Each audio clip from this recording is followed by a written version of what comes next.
New York City is finally doing a U-turn on the migrant crisis. And let me tell you guys, the main reason why they're doing the migrant crisis, I don't know. Nobody really knows. People like New York City could have easily took it in like 2,000 or 3,000 migrants and everything would have been okay. The city would have provided for them, got them into the city, and everyone would have been happy. But instead, they took it almost 200,000 migrants, which right now New York, frankly, is running low of money. You're talking about the city with probably the highest GDP in North America and probably has a higher GDP than most countries in the whole entire world, going broke from being a sanctuary city. And what's really scary about this is investors and also a lot of hedge funds are leaving, which means that New York could probably never replenish those lost billions in the near future.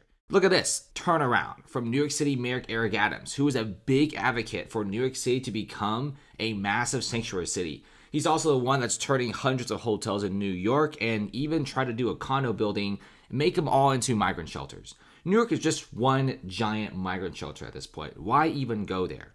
Now he is calling for an end of New York's sanctuary status. We're not really sure how the New York City Council is feeling because the mayor doesn't have complete power. He could propose something, but a lot of these things have to get voted on.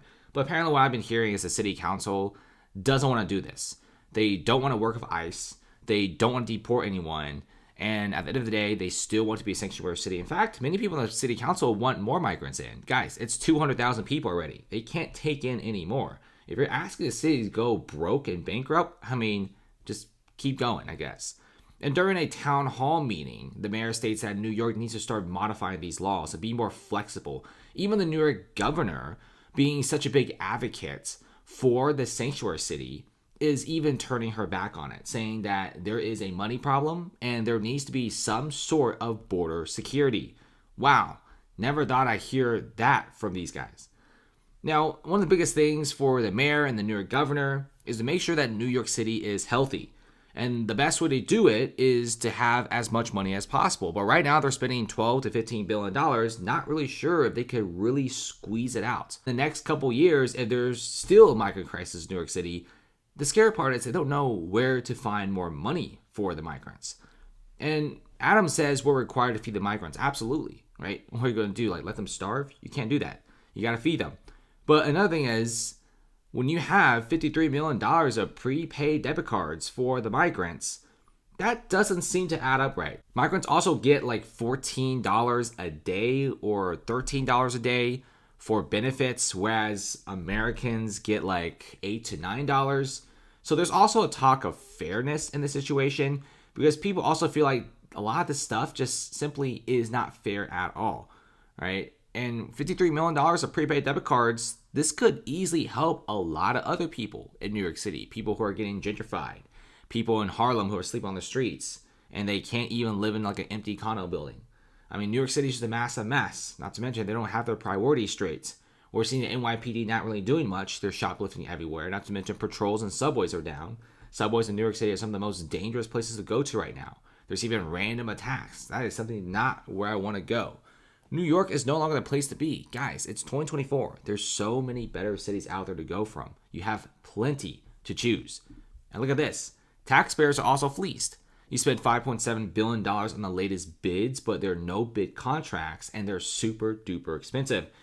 Security guards, they should not be being paid $1,500 for an 8-hour shift. That's an outrageous price, even for like a nurse or a physician assistant or a pharmacist, let alone just a regular security guard. This is crazy because this is just one aspect of it. Food, blankets, and everything else is just super more expensive under these no-bid contracts. $5.7 billion, you could stretch that really, really far. But because there's a lot of profit taking and a lot of these contracts are heavily rushed by the Adams administration, $5.7 billion isn't going to get you anything. In fact, they're probably burn out within the next few months. How do you burn out on $5.7 billion whopping dollars? You just put that in perspective. You could literally build a whole entire city of skyscrapers and suburban homes with $5.7 billion bucks. And they basically wasted it and burnt it all. And also, there seems to be a lot of clashes and protests happening in New York City. You have protests ranging from the new governor to the war over there in the Middle East. It's just what can I say? It's just a huge problem happening in New York City. There's subway attacks. There's protests everywhere. There's instability. Investors pulling out. You have the Trump fraud trial, the trucker boycott. And then you also have the whole migrant crisis, which is making the city basically go broke. This is not looking good at all. Check this out, guys. This is the trucker boycott. This is the New Jersey Turnpike. This is one of the main arteries into New York City. And what the trucker says is, yes, there's truckers, but it's kind of empty because these 3 lanes are mostly reserved for semi-trucks, whereas those 3 lanes are mostly reserved for regular pedestrian vehicles. He says that usually there's trucks literally neck and neck. All 3 lanes are full of trucks, and you front and back, there's trucks everywhere. But now it seems there's a lot less semi-trucks. And it's not just this guy saying. We have a lot of guys on X, truckers, who are saying the same thing. Many of the loads in New York, New Jersey, there's a lot more loads than drivers, whereas previously it was more like a 1-to-1 ratio, right? There's just enough amount of loads for the amount of drivers out there. But look at this. This is what it looks like. This is actually very empty according to many truckers.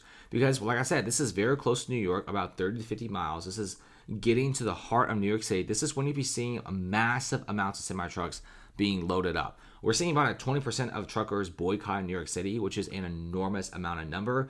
If you guys don't believe it, in Colorado, they got on their knees because 12% of truckers boycotted. New York City has 20%, and now there's more loads than drivers. And New York City is not making it any easier for truckers to come in when they're also implementing a very, very heavy toll tax to go from Jersey to Midtown Manhattan. Now, another big thing happening in New York City is people are busting and finding these illegal makeshift shelters housing immigrants, right? You got people charging migrants $300 a day to stay in very cramped conditions. Like a furniture or a restaurant store in Queens got busted. The dude was charging $300 a person. There was 80 people. Do the math. It was 24 G's a month. And not to mention, there were like people trying to like get like an abandoned hotel in New York City, or there's like an abandoned library, and they're trying to make it a migrant shelter before getting busted by the NYPD. This is wild, right? This is what happens when a city takes in way too many people and you can't help everyone. Guys, New York City isn't even that big. It's 7 million people, considered around the world as a mid-sized city. 7 million people, you take on 200,000 people. Of course, your city is on the brink of collapse. Not to mention, the benefits of New York is higher than any other city. Prepaid debit cards, free hotels, 3 meals a day. That seems luxurious. Do the poor people of America get that? Absolutely not. But also, we're seeing a lot of chaos, right? This is happening. This should not be happening at all if the city was well prepared. If the city was well prepared and had just the amount of shelters for the amount of migrants and didn't go all crazy on the migrant crisis, I guarantee you they could house everyone. And migrants, they don't have to do this kind of stuff. This sort of thing should not be happening in New York City. New York City right now is just a complete mess. But hopefully they can fix themselves. Thanks for watching, guys. Comment below and see you later.